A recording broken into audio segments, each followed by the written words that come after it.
Welcome to this explainer. I want you to completely change how you view your upcoming exam right now. Whether you are sitting for syllabus 0580, the additional mathematics 0060, or diving deep into 4024, 4037, and 4040, the rules of engagement are exactly the same.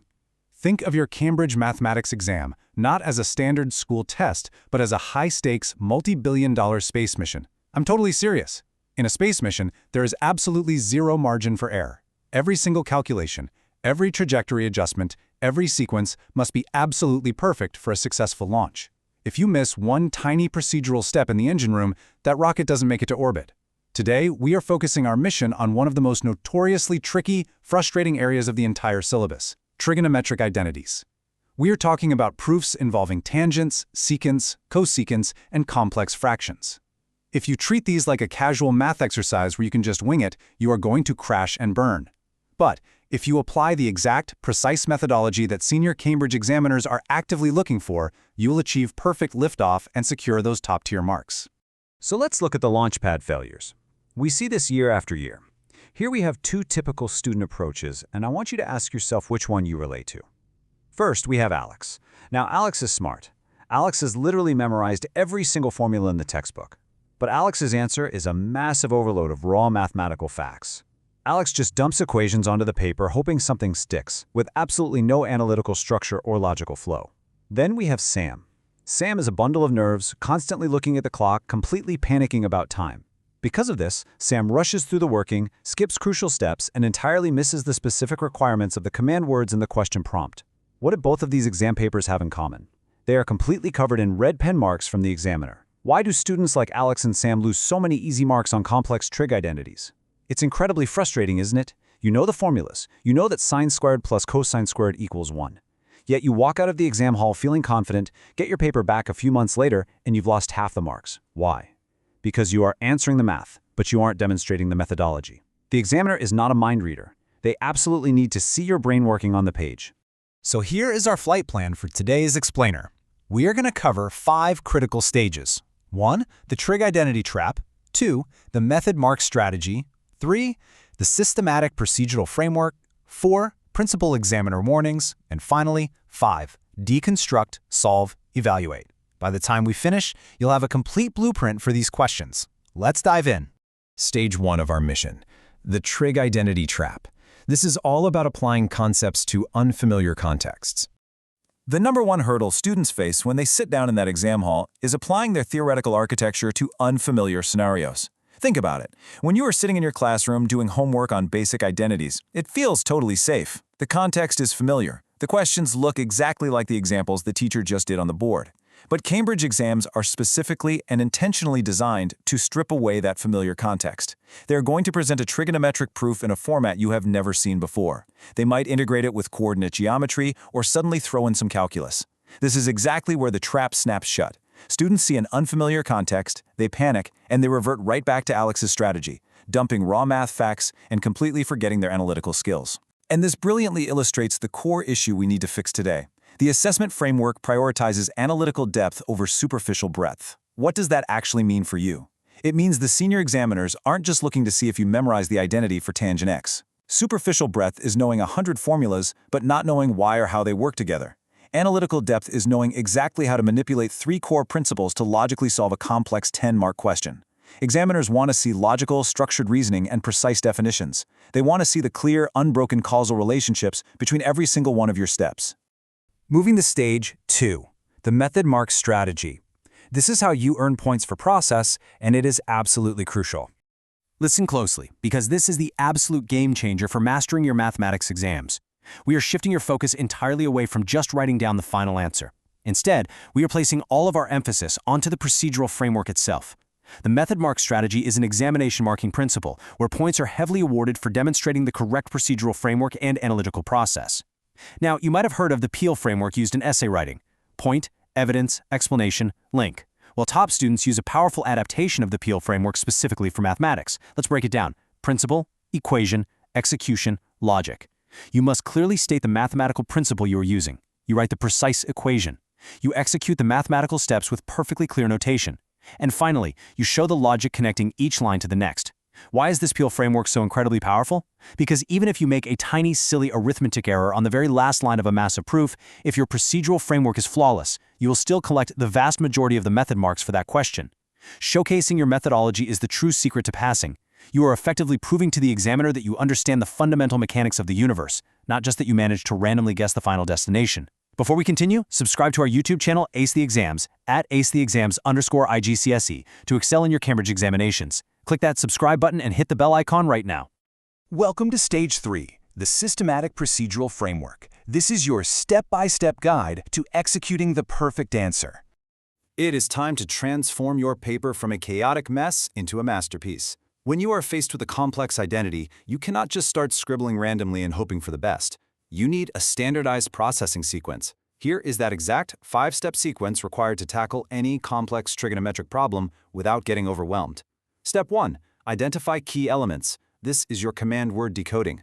Does the question say, show that, prove, solve, or evaluate? Each command word demands a completely different approach. Step 2. Apply relevant principles.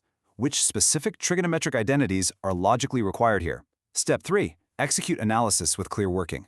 This means every single substitution gets its own dedicated line. No skipping steps. Step 4. Verify results. Check your algebraic manipulation backwards to catch those little sign errors. Step 5. Present in appropriate format. This means proper headings, crystal clear annotations, and correct mathematical terminology. No messy crossouts. If you make a mistake, draw one neat line through it. Let's apply this framework directly to a real example from the Cambridge syllabus. We are going to walk through this exactly as a top student would, so I want you to really focus here. Look at this equation. Sin x times tangent x plus cosine x equals secant x. First, we state our intention with a proper heading, clarifying we are exclusively working with the left-hand side. Next, we execute our first substitution, turning that tangent into sine over cosine. Crucially, we give this action its own clear line of working. Then, instead of doing mental math, which is where mistakes happen, we explicitly show the creation of a common denominator. We literally write it out. This level of analytical depth naturally sets up our next mathematical principle, the Pythagorean identity, where sine squared plus cosine squared equals 1, which then seamlessly leads us to the final proof, 1 over cosine, that perfectly matches the right-hand side. It's not just about getting to secant x, it's about demonstrating the architecture of your thought process. Look at how mapping specific procedural actions directly to the steps of a complex equation leaves absolutely zero ambiguity for the examiner. They know exactly what you did and why you did it. And here is an incredible insider insight. This quote is pulled directly from a recent Cambridge Principal Examiner report. It states, candidates referencing cross-topic connections achieve significantly higher marks. Think about what that actually means. When you seamlessly integrate causal relationships with other syllabus areas, for example, recognizing that a trigonometric curve's gradient relates to your calculus modules, or understanding how trig identities deeply connect to solving hidden quadratic equations, you immediately signal to the examiner that you are operating at the absolute highest level. You aren't just memorizing formulas in a vacuum, you are synthesizing the entire mathematics curriculum. This is a proven, battle-tested hack for achieving those top-tier, untouchable grades. Stop scrolling. Subscribe to our YouTube channel Ace the Exams at acetheexams.IGCSE to excel in your Cambridge examinations. We've helped thousands of students improve by 2-3 grade boundaries. Join them right now by subscribing to Ace the Exams IGCSE and turn on all notifications so you never miss our weekly exam strategy sessions. All right, Stage 4, Principal Examiner Warnings. Let's look at the top 3 pitfalls you must avoid. I am going to share some serious insider knowledge with you now. These are the exact mistakes that cause students to fail, straight from the people who hold the red pens and mark your papers. The examiners have clearly identified these top 3 consistent mistakes. Number 1, using the wrong approach for the wrong context. This happens when you try to forcefully shove a memorized formula into a problem that doesn't fit the specific geometry or the quadrant constraints of the question. It's like trying to put a square peg in a round hole. Number 2, forgetting to check format and presentation. This means skipping lines of working because you were in a rush, handing in disorganized scrawls that are impossible to read, or completely forgetting to state which side of the identity you are actually proving. Examiners hate messy work. And number 3, providing generic answers not specific to the context given. This is the ultimate examiner alert trap. If the question gives you a highly specific domain, let's say x is between 0 and 360 degrees, and you give a generic, infinite general solution, you lose those marks immediately, no matter how good your algebra was. Let's do a quick interactive challenge right now. We call this Find the Flaw. I want you to look at these two approaches. We have a generic answer on one side. This is superficial breadth, completely lacking specific scenario links. It just broadly states to use trig identities to solve. It's vague. On the other side, we have a context-specific answer, which logically links every single point to the given scenario and data, specifically noting the domain and the exact quadrant where the sign function is positive. Which one of these do you think scores the method mark? Exactly. It's the context-specific one, every single time. If you write a generic blanket paragraph of working, the examiner assumes you are basically guessing. You must explicitly reference the data source, the graph, or the highly specific constraints provided in the original prompt. Precision is everything. Stage 5. Deconstruct, solve, evaluate. This is the ultimate problem-solving triad and your blueprint for success. If you want to absolutely guarantee evaluation level marks for those higher-order assessment objectives, this is the mental architecture you must adopt. This isn't just about getting the math right anymore, it's about proving absolute mastery over the logic itself.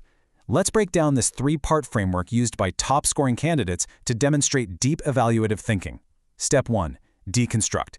You literally tear the question apart. You extract the relevant data, you identify the exact command words, and you highlight any hidden constraints. Step 2. Solve. You break the massive problem into small, bite-sized logical steps, solving systematically using that Peel method mark strategy we discussed.